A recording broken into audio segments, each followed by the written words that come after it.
미국의 대학교에 성인들 클래스가 있었어요. 성인들 반. 근데 교수님이 한 부인을 앞으로 나오게 했어요.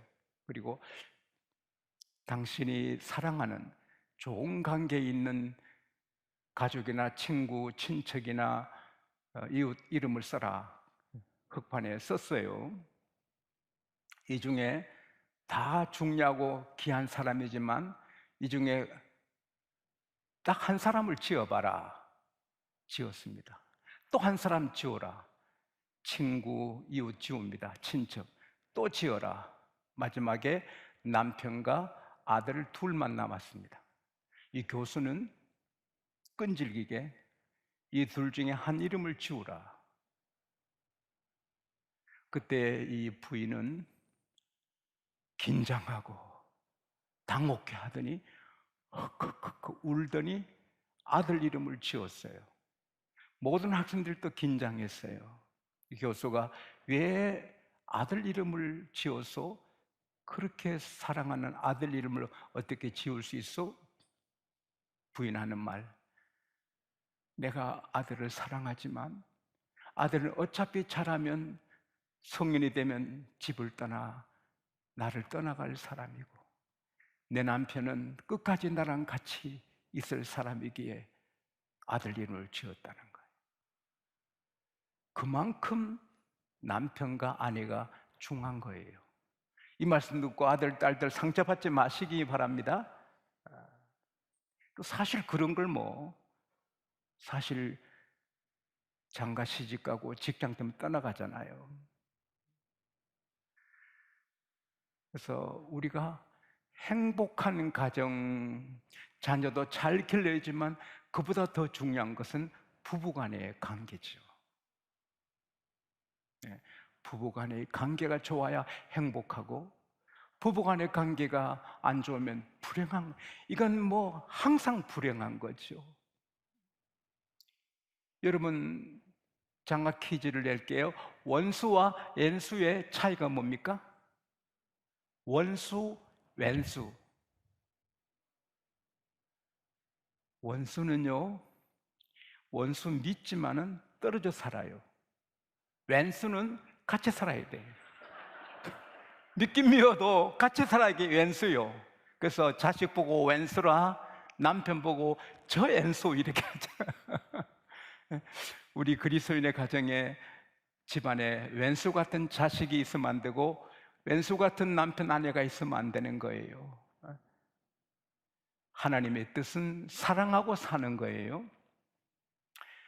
얼마나 하나님이 부부 생활을 기여 계신지 신명기 20장 7절에 보면은 싸움에 군인들이 모집이 됐어요. 싸우러 나갈 때 잠깐 약혼한 사람 있냐? 예, 집으로 가라. 너가 가서 죽으면 그 여자를 다른 사람이 취한다. 하나님은 부부 생활을 그렇게 기여기는 거예요. 전도서 9장 7절에서 9절에 보면 너희는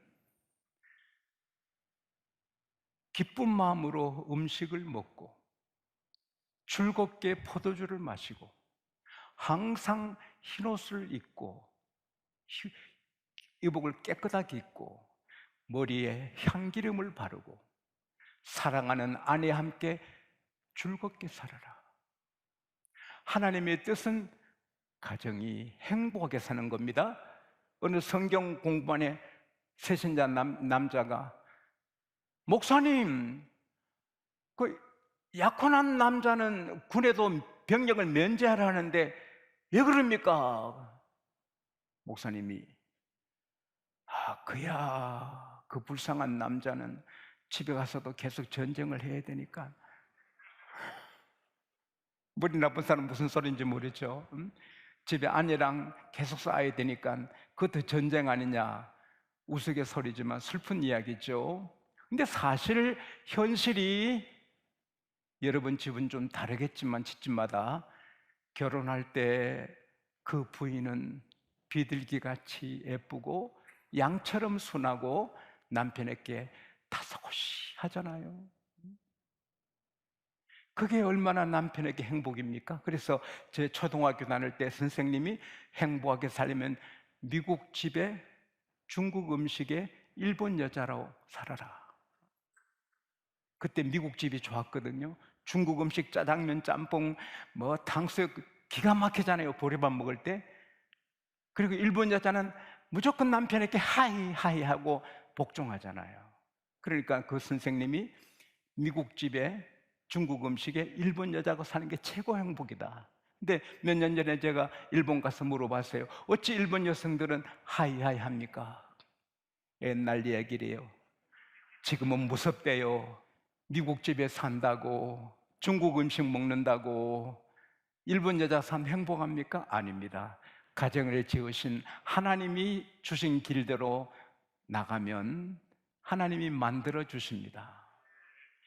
하나님의 인도만 따라가면 강야에도 만나 내려주시고, 하나님의 인도만 따르면 목이 마른데 바위 덩어리뿐이지만 바위를 깨서 물 주시고, 하나님 따라가면 강야에 고기가 없는데 그냥 메추라기를 쏟아 부어주시고, 하나님과 함께 가면 세상에 홍해가 있는데 하나님이 갈라주십니다. 가정도 하나님만 따라가면 하나님이 책임지십니다. 가정의 문제를 다 해결해 주십니다. 형통할 때도 가정은 좋지만 가정이 캄캄할 때는 빛나는 별을 본다고요. 아무리 눈이 밝아도 낮에는 별을 볼 수 없어요. 어두울 때 오히려 빛나는 별을 보게 되듯이 가정에 어려움을 당할 때 더 간증의 별을, 하나님의 뜻을 발견하고 별처럼 되기도 하거든요. 하나님의 말씀만 따라가면 하나님이 그 가정을 세워주시는 겁니다. 근데 그 하나님의 말씀은 너무 단순한데 그걸 안 지켜서 그런 거예요. 가정이 행복하려면 아내가 남편을 예수님으로 생각해야 되는 거예요. 처음에 결혼할 때는 모두가 양처럼 남편에게 잘하다가 조금 살면 고양이가 되지요. 조금 살면 염소가 돼서 받지요. 조금 지나면요 멧돼지가 되지요. 조금 지나면 사자가 되지요. 남편한테 막 하지요. 제가 지난주에 아내랑 함께 미장원에 머리 깎으러 갔거든요. 아내가 머리 자르고 있고 한 손님이 옆에 기다리고 저도 있는데 새댁이에요. 한 20대 후반, 30 초반인데 전화를 하더라고요. 그때 6시 40분인데 얘 밥 먹었냐?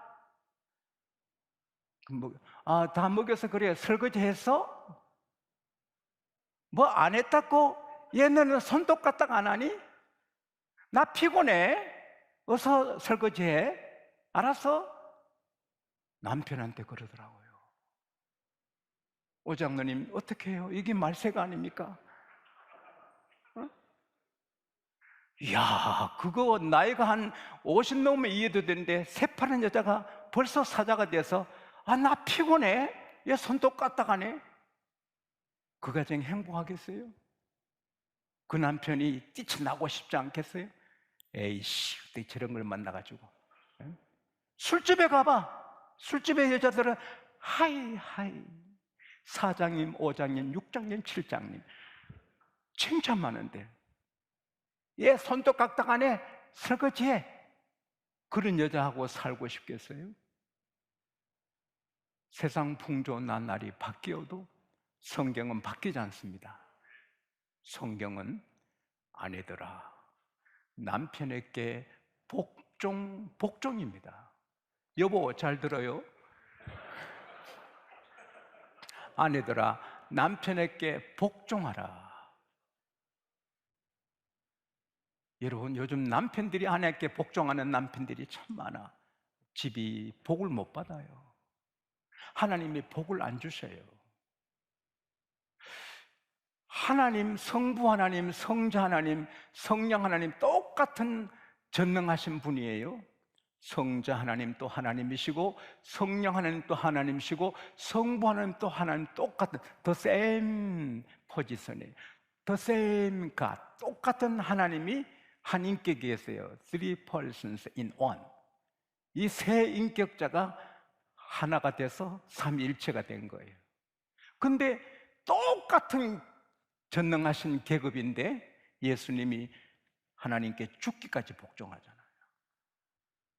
아내와 남편은 똑같이 귀한 영혼, 똑같이 하나님의 자녀, 똑같은 인권이에요. 똑같이 귀한 존재지만 가정의 질서상 남편이 아내에게 복종하면 안 되는 거예요.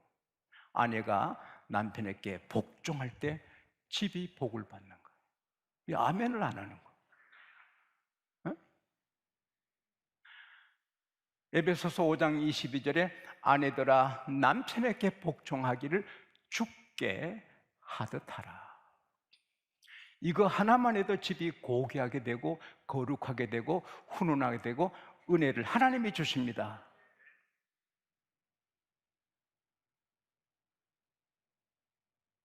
한 분이 말했습니다. 마음이 메마르고 즐거움이 없는 마음은 저주받은 마음이다. 기쁘지 않아, 우울해, 저주를 받았다는 거.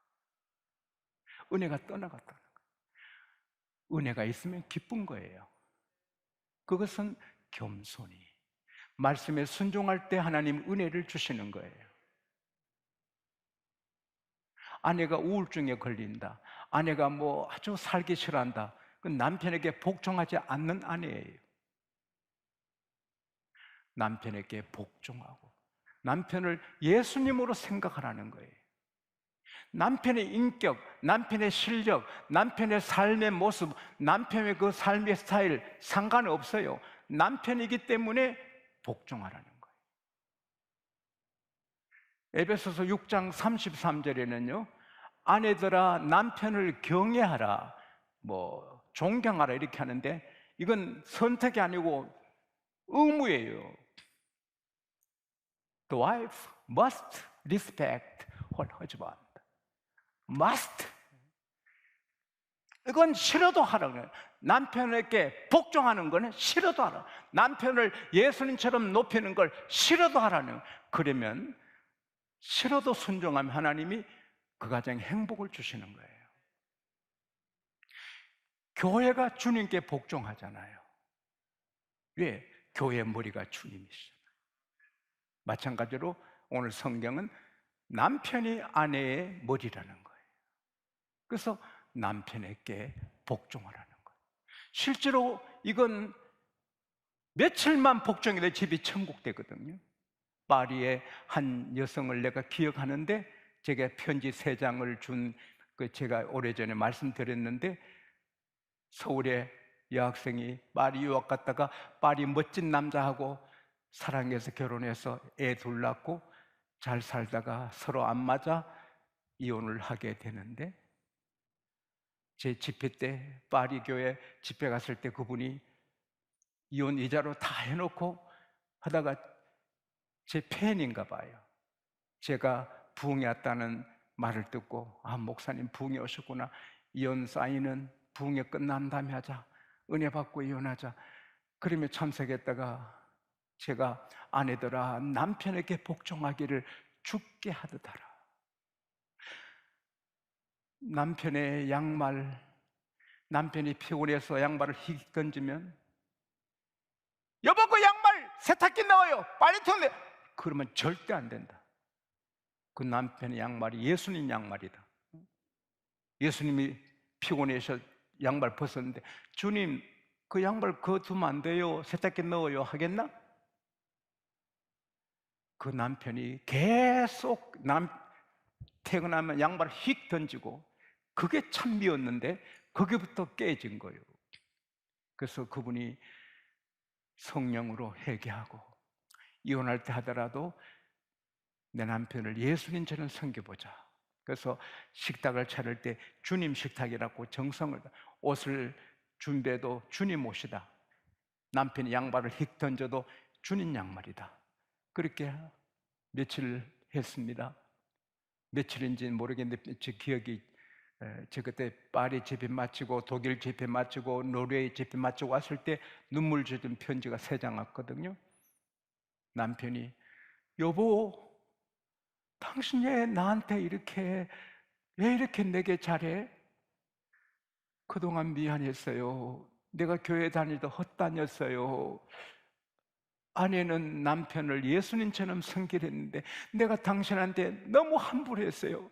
내가 잘못했어요. 그러니까 그 남편이, 내가 의도적으로 당신을 괴롭혔는데, 내가 계획적으로 당신을 상처 줬는데, 내가 나쁜 남자야, 내가 나빠. 그래서 막 둘이 안고 울고 잘 산다는 이야기예요. 오늘 밤부터 해야 돼요. 아는 것으로 안 돼요. 실천해야 돼요. 프랙티스, 실천해야 돼요. 남편에게 말부터 고쳐요. 새벽기도 갈래? 안 갈래? 예수님한테 그러겠어요? 예수님한테 그러겠어요? 새벽기도 가시지요. 그러면 집이 확 바뀝니다. 일부러 바뀌는, 하나님이 바꿔주십니다. 천국같이 해주시는 겁니다. 왜? 말씀에 순종하면 하나님이 책임지십니다. 행복하게 해주십니다. 남편 약하거든요. 아내가 한마디 말하면 괴롭거든요. 자살하고 싶을 때 있잖아요. 죽고 싶잖아요. 근데 아내가 한마디 칭찬해주면 막 힘이 나잖아요. 가정은 말로 쌓는데요, 말로 서로 불평하고 비난하면 지옥을 쌓는 거고, 칭찬하고 위로하고 격려하면 천국이 되는 거예요. 옥에도 티가 있는데 흠없는 남편이 어디 있어요? 천사 같은 남편이라도 살고 보면 흠이 있어요. 흠을 자꾸 헐면 지옥이 되는 거예요. 장점을 보고 존경해주고, 존경할 게 없어도 주님 때문에 존경하면 남편이 의젓하게 되는 거예요. 할렐루야. 남편은 아내만 이렇게 남편을 귀히 여기면 귀하게 되는 거예요. 탈무드에 보면은 선한 남편, 선한 남편과 악한 여자가 결혼하면 남편이 악하게 된대요. 악한 남편이 선한 여자 만나면 남편이 선하게 된대요. 선하게. 그러니까 세상을 다스리는 것은 왕이지만 왕을 다스리는 것은 여자예요. 여자가 귀하면 남편이 귀하게 되는 거예요. 아내들아, 자기 남편에게 복종하기를 죽게 하듯 하라. 골로새서 3장 18절에 아내들아, 마땅히 남편에게 복종하라. 따라합시다. 복종하라. 순종이 아니에요. 복종하라. 교회 가지 마, 뭐 이런 거 아니고는 순종해야 되는 거, 복종해야 되는 거예요. 그러면 하나님이 그 집을 행복하게 책임져 주시는 겁니다. 그리고 남편들아, 아내 사랑하기를 그리스도에서 교회를 위해 자기를 내준 것 같이 하라. 남편은 아내를 사랑하되 희생하라는 거예요. 목숨을 희생하라는 거예요. 예수님이 여러분과 저를 교회를 위해서 십자가에 희생하셨듯이 남편은 자기 몸을 던져, 목숨을 던져 아내를 사랑하라는 거예요. 그렇게 해야 돼요. 그래야 집이 되는 거예요.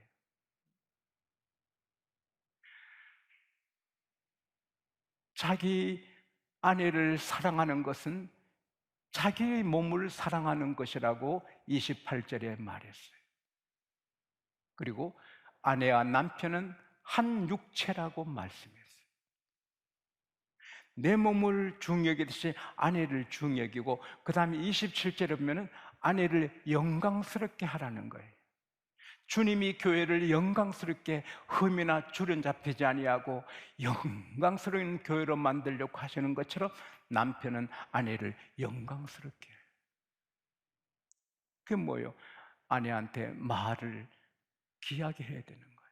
사랑하는 남편들이요, 아내는 하나님이 사랑해 주라고 주신 존재지 함부로 하라고 한 게 아니거든요. 하나님의 공주, 영광스럽게. 그래서 말로, 생활로 아내를 높여주고, 아내가 신경 쓸 일은 하지 않아야 돼요. 그 다음에 조금 미안하지만 남자들이요, 남편이 성장하고 승진하고 진급하고 실력이 쌓아지면 아내가 같이 올라가거든요.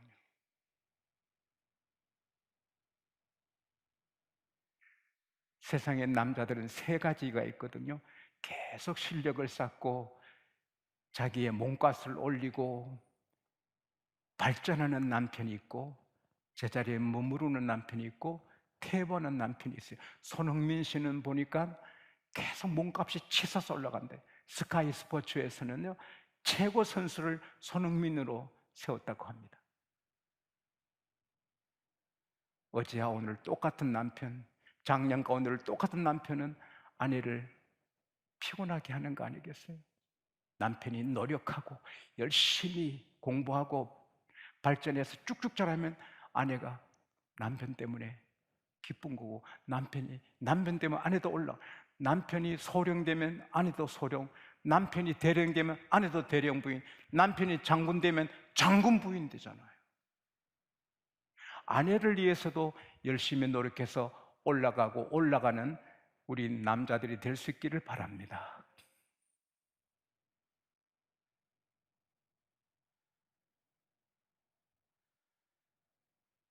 그리고 마지막으로, 아무리 아내가 노력하고 아무리 남편이 힘써도 사람은 부족해요. 그래서 아내는 남편을 위해, 남편은 아내를 위해 기도하는 겁니다. 가정 예배 드리지만 저는 아내를 위해서 정말 간절히 기도드립니다. 축복하고 기도하고 매달립니다. 아내는 남편을 위해 기도하고, 가정에 문제 생겨도 걱정 없습니다. 터널과 터미널은, 동굴과 터널은 다르잖아요. 동굴은 캄캄해, 끝이 없어요. 길이 없어요. 터미널은 아무리 캄캄해도 지나가면 문이 있어요. 예수 안 믿는 사람 가정은 동굴이에요. 끝이 없어. 거기가 끝나, 망해요. 우리 믿는 사람은 길이 있어요. 터널이에요. 캄캄해서 큰일 났다, 예수님이 길이에요. 예수님이 문이에요. 아이고 포도주가 떨어졌네, 아이고 어떡하나, 주님이 물로 포도주를 만들어 주시는 거예요. 우리가 아무리 정직하게 열심히 살아도 가정에 문제가 오고 병이 오고 걱정이 오고 자녀 문제, 경제 문제, 이런 문제가 가정에 쌓여요. 그러나 캄캄한 그런 일을 만나도 조금 지나면 문이 있고 길이 있습니다. 우리는 터널입니다. 절대로 동굴이 아닙니다. 그래서 기도하고 나가면 좋은 일도 좋고 안 좋은 일도 좋고 한에게 선이 되는 것입니다. 할렐루야. 남편은 아내를, 아내는 남편을, 또 부모는 자녀를 위해 기도하면 하나님이 그 가정을 사랑하셔서 덮어주시고 세워주시고 책임져 주십니다. 중국의 송모 씨가 그렇게 전도하고, 별명이 전도고, 그렇게 기도하더니 큰딸 송계령입니까? 송계령은 중국의 아버지 손문의 부인이 되고, 둘째 송자문은 중국의 경제장관이 되고, 셋째 송미령은 장개석 총통의 부인이 되고, 그 집안의 명문가가 되는 겁니다. 아내가 남편을 주님처럼 섬기고 복종하고, 남편이 아내를 공주처럼, 하나님 공주처럼 기여기고 기도하면 한 가정도 빠짐없이 행복하고 그 집이 되고, 빛나고 문제 있으면 간증거리 되고, 캄캄한 일 만나면 더 좋은 일이 있고, 모두 홈 스위트 홈이 될 줄 믿습니다. 생명의